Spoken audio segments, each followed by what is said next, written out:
Bonsoir tout le monde.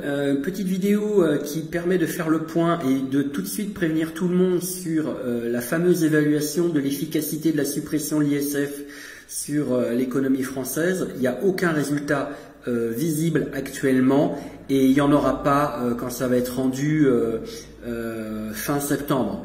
Donc il faut déjà le savoir. Donc il y aura une communication pour nous faire croire que c'est favorable, mais la réponse c'est non. Je tiens aussi à signaler, avant de vous montrer ce récapitulatif qui va réexpliquer à tout le monde qui a regardé la vidéo comment on a supprimé l'ISF, par quoi ça a été remplacé et quel résultat ça a donné.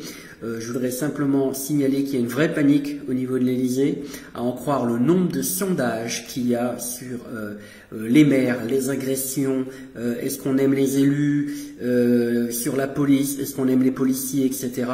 Il y a une recrudescence de sondages qui, pour moi, est typique, symbolique de la panique qu'il y a, et je l'avais déjà signalé. Plus ça va aller, plus le gouvernement va faire des sondages. Je vous laisse regarder ce petit récapitulatif.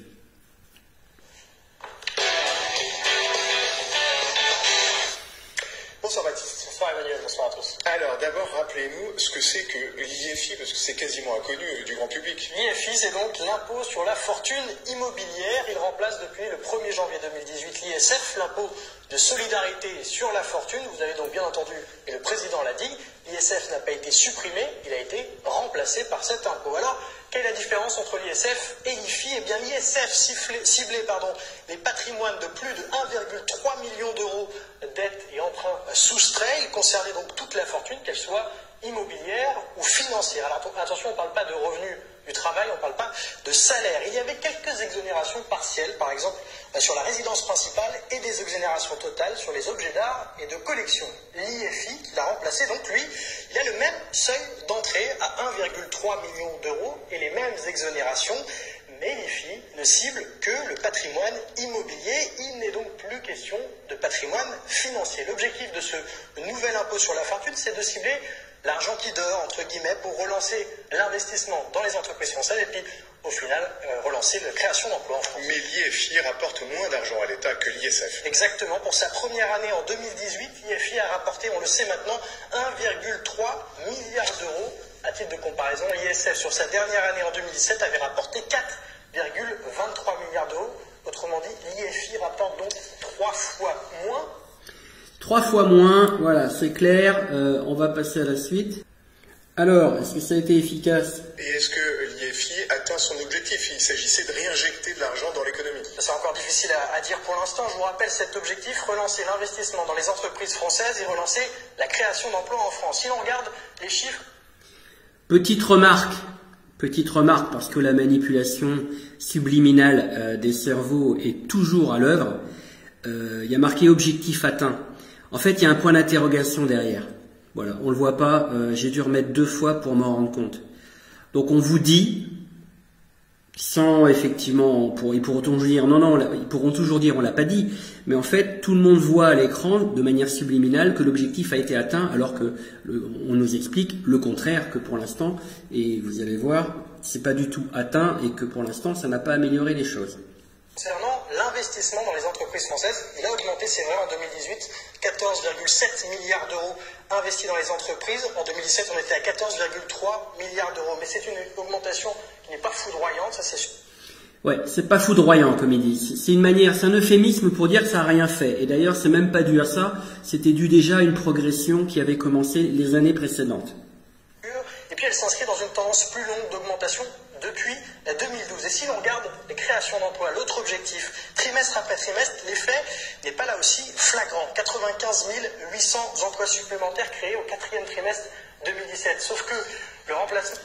Donc, tout est écrit au scalpel. Hein. On dit pas c'est nul, on dit c'est pas foudroyant.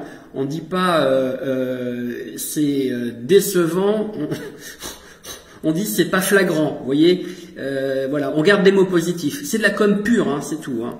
Bon, le graphique donne tort évidemment à cette mesure de Macron. On va nous présenter des choses différentes dans 5 semaines, fin septembre. C'est pour ça que je fais cette vidéo. L'ISF par l'IFI n'a pas empêché ce creux, vous allez le voir au début de l'année 2018, 42 500 emplois créés au premier trimestre, et puis ensuite on descend à 19 600 emplois créés, on remonte ensuite à 35 300, et après ça a repris un cours un peu plus normal, mais le lien ne peut pas là aussi être établi. Ce qu'on saura avec un peu plus de sûreté, c'est fin septembre, le premier rapport du comité chargé d'évaluer ce remplacement de l'ISF par l'IFI. Merci. Voilà, maintenant on va voir juste une dernière petite phrase et j'en terminerai avec cette vidéo. C'est un spécialiste des finances publiques. On lui demande son avis sur ce bilan. D'abord, comme on l'a dit, en effet, l'IFI, c'est la même chose que l'ISF, en particulier c'est le même barème, qui est, je pense, un barème absurde, avec une différence 1,3 million avec des taux d'imposition qui sont beaucoup trop élevés en réalité, mais avec une différence énorme, évidemment, c'est qu'au lieu de frapper l'ensemble du patrimoine d'un ménage, le patrimoine financier et le patrimoine immobilier, il ne touche que le patrimoine immobilier. Donc, inévitablement, ça rapporte moins, il y a beaucoup moins de contribuables, puisque le seuil d'entrée est le même. C'est presque 3 fois moins de contribuables. 1,3 million d'euros. Ouais. Donc autrefois, avec 1,3 million d'euros, vous pouviez être soumis à l'ISF parce que vous aviez de l'assurance vie, des actions, etc. Maintenant, il faut uniquement de l'immobilier. Donc il y a moins de contribuables, ils sont plus riches, c'est normal, et ça rapporte moins, en effet. Alors pourquoi c'est normal? Parce qu'on se disait au début, attention, on va taxer des gens qui ont un patrimoine immobilier, mais qui... Bon, ça c'est pas le plus important. Bien, comme il n'avait pas répondu à la question, c'est toujours pareil sur ces plateaux, pour pas déplaire à la Macronie, on évite les mauvaises réponses. Donc 8 minutes plus tard, on lui repose la question et là il répond franchement. Alors le bilan, comment ça va être fin septembre d'après vous? Est-ce qu'on aura des bonnes nouvelles?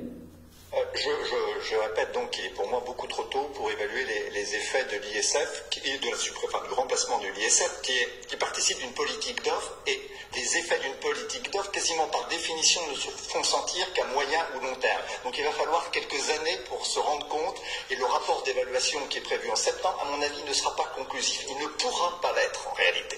Donc en revanche, je veux dire... Voilà, il ne pourra pas l'être, on ne pourra pas tirer de conclusion.